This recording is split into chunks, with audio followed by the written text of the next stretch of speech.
Good morning, everyone. My talk today is called The Business of Kingship, and in this image, an Indian king at the height of his power is in a procession with his heralds, courtiers, soldiers, elephants, and horses. I hope you can see some of them there. You might not know that the historical Buddha was a teacher for such kings, as in the following dialogue. I tell you, great king, I announce to you, old age and death are advancing upon you. Since old age and death are advancing upon you, what would you do? Venerable sir, what can I do but practice the teachings and practice morality, doing skillful and good actions? Today, I want to explore the context in which this teaching was given by the Buddha. As you may know, there are many Buddhist scriptures, that is, ancient sacred texts that teach the way to a life of awakening. Here, I want to consider a body of scriptures called the Pali Suttas, which are the basis of Theravada Buddhism. The Pali Suttas, for the most part, read as though they were historical records. That is, the literary form of the texts, although there is no corroborating evidence dating to the Buddha's lifetime that would satisfy a historian. In these writings, the historical Buddha, also known as Gautama, resembles a flesh and blood individual, albeit a very special one. He offers wise and compassionate teachings to those who seek him out. He meets with the full range of humanity, people who have quirky individual traits. Some arrive with pleas for help. Some bring arguments to use against him. And he converses with political figures who are involved in worldly affairs. Drawing on the Pali Suttas, let's go back to the time of Gautama, 25 centuries ago. In those days, King Pasenadi of Kosala was one of the most powerful rulers in northern India. We know from the suttas that Gautama met with the king quite often. Recall that Gautama was on the path to kingship himself early in his life. But when he experienced firsthand the truth of impermanence, he came to doubt his worldly aspirations, and he took up the spiritual path. Thus, he and Pasenadi had an aristocratic background in common, perhaps contributing to their rapport. The two men were born within a year of one another, and both lived to the age of 80. The suttas contain many conversations between Gautama Buddha and King Pasenadi, and these dialogues are quite remarkable. Pasenadi is an absolute monarch, having the power of life and death over his subjects, and he can be ruthless in wielding it. Yet Gautama, a person having no worldly authority, speaks frankly with Pasenadi on topics that might be expected to make the king uncomfortable. Gautama's spiritual authority is sufficient to gain the king's respect, if not always his concurrence. Moreover, Pasenadi is willing to confess his personal failings and frustrations to Gautama, who, because he has no worldly aspirations, is perhaps the only honest advisor the king has ever met. In the dialogues, the king often affirms the Buddha's teachings, but he does not attain even the first level of discipleship, owing to his involvement in what he calls the business of kingship, as recounted in a dialogue I'm going to share with you. The Buddha inquires of Pasenadi, "So, great king, where are you coming from in the middle of the day?" The king replies, "Venerable sir, there are anointed aristocratic kings such as I, who are infatuated with authority and obsessed with greed for sensual pleasures.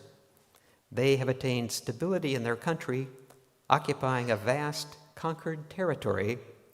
Today, I have been busy fulfilling the duties of such kings.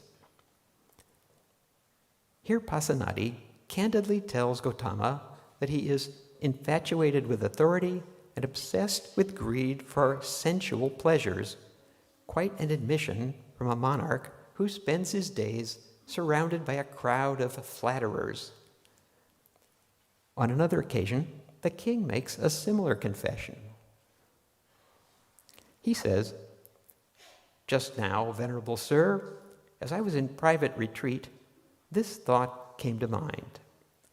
Few are the sentient beings in the world who, when they obtain luxurious possessions, don't get indulgent and negligent, giving in to greed for sensual pleasures and doing the wrong thing by others." To which the Buddha replies, "That's so true, great king. That's so true." Pasenadi's role as a monarch hinders him from following the Buddhist path, although he is a surprisingly perceptive listener. Gautama uses this opening to try and help the king to become a more ethical ruler. The necessary starting point is for the king to gain a clear understanding of the human condition, that is, his own human condition, in particular, the inevitability of aging and death, which are concrete, personal manifestations of the truth of impermanence. You may remember that Gautama's own encounter with aging, sickness, and death years earlier had changed the direction of his life. In the teaching of the Buddha, impermanence is not to be feared. What is to be feared is ignorance. Suffering cannot be remedied if we are in denial about the human condition. To bring this message home to Pasenadi, Gautama teaches him by way of an allegory about a huge mountain that reaches the clouds. Here is what the Buddha says. "What do you think, great king? Suppose a trustworthy and dependable man were to come from the east. He would approach you and say, 'Please, great king, you should know this. I come from the east. There I saw a huge mountain that reaches the clouds, and it was coming this way, crushing all living things. So then, great king, do what you must.' Then a second trustworthy and dependable man comes from the west. A third such man comes from the north, and a fourth from the south. They would each approach you and say, 'Please, great king, you should know this. I come from the west, the north, or the south. There I saw a huge mountain that reaches the clouds, and it was coming this way, crushing all living things. So then, great king, do what you must.' These are the words of the messengers. Then the Buddha asks the king, 'Should such a dire threat arise, a terrible loss of human life, when human birth is so rare, what would you do?' The king answers, 'Venerable sir, what could I do but practice the teachings and practice morality, doing skillful and good actions?'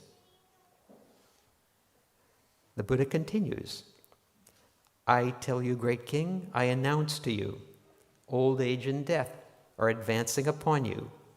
Since old age and death are advancing upon you, what would you do?' The king replies, 'Venerable sir, what can I do but practice the teachings and practice morality, doing skillful and good actions?'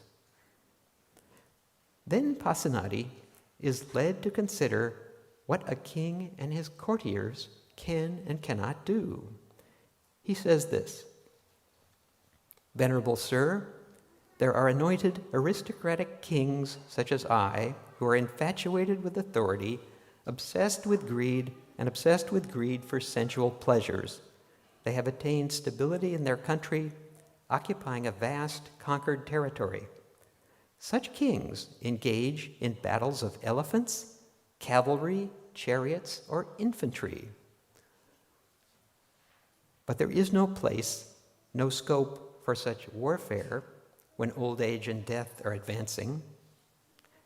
In my royal court, there are ministers of wise counsel who are capable of dividing an approaching enemy by their wise counsel. But there is no place, no scope for diplomacy when old age and death are advancing. In my royal court, there is abundant gold, both coined and uncoined, stored in dungeons and towers. Using this wealth, we can bribe an approaching enemy. But there is no place, no scope for such bribes when old age and death are advancing. The king concludes, when old age and death are advancing, what can I do but practice the teachings and practice morality, doing skillful and good actions? In reflecting on the Buddha's questions, the king attains a remarkable level of clarity about the limits of his power. The customary tools of kingship, whether military might, diplomacy, or the payment of tribute money, are of no avail when old age and death are advancing. The allegory of the huge mountain that reaches the clouds is a Buddhist response to questions that we may have concerning death and dying. The Buddha seeks to awaken the king and us from ignorance concerning our terminal condition. We must gain a clear understanding of it. Awareness that aging and death are coming this way becomes the basis for the king to act in a more ethical fashion. As mentioned, Pasenadi has the power of an absolute monarch, and he is sometimes ruthless in wielding it. Just prior to having this conversation with the Buddha, the king had brutally executed a band of suspected rebels, fulfilling a duty of his kingship. At one point, Pasenadi arranges for the assassination of an old friend, a man he came to suspect of disloyalty. Later, though, he feels remorse for his deed. We are told that at the age of 80, in the final year of his life, Pasenadi is overthrown by his son, Prince Vidudaba, who usurps the throne, assisted by a relative of the man Pasenadi had murdered. The former king now finds himself abandoned by his courtiers. He flees on foot to a neighboring kingdom in the hope of finding refuge there. Weakened by the journey, Pasenadi meets his end lying in the dust at the side of the road. Despite this tragic ending, King Pasenadi realizes a certain degree of awakening or self-awareness in his life, even though he is not formally a disciple of the Buddha. For an absolute ruler to realize even this much is extremely difficult. The advantage given to Pasenadi is to be on familiar terms with Gautama Buddha himself. But most such despots lack that advantage, and they are incapable of seeing themselves objectively. Let me share with you one final reflection by Pasenadi. He says this, "Just now, Venerable Sir, as I was in private retreat, this thought came to mind. Who are those who protect themselves? And who are those who don't protect themselves?" Then it occurred to me, those who do bad things by way of body, speech, and mind don't protect themselves. Even if they are protected by a company of elephants, cavalry, chariots, or infantry, they still don't protect themselves. Why is that? Because such protection is external, not internal. Those who do good things by way of body, speech, and mind do protect themselves, even if they are not protected by a company of elephants, cavalry, chariots, or infantry. they still protect themselves. Why is that? Because such protection is internal, not external. To which the Buddha replies, "That's so true, great king. That's so true." In other words, all of the protections afforded to the king in this image, the heralds, courtiers, soldiers, elephants, and horses, are temporary and may even be turned against him. They are of no avail when aging and death are advancing. Guided by the Buddha, Pasenadi came to understand that the only real protection for him was to do good things by way of body, speech, and mind. He was the rare example of a monarch who attained self-awareness. Thank you very much for listening. Naman Davatsu, Naman Davatsu, Naman Davatsu.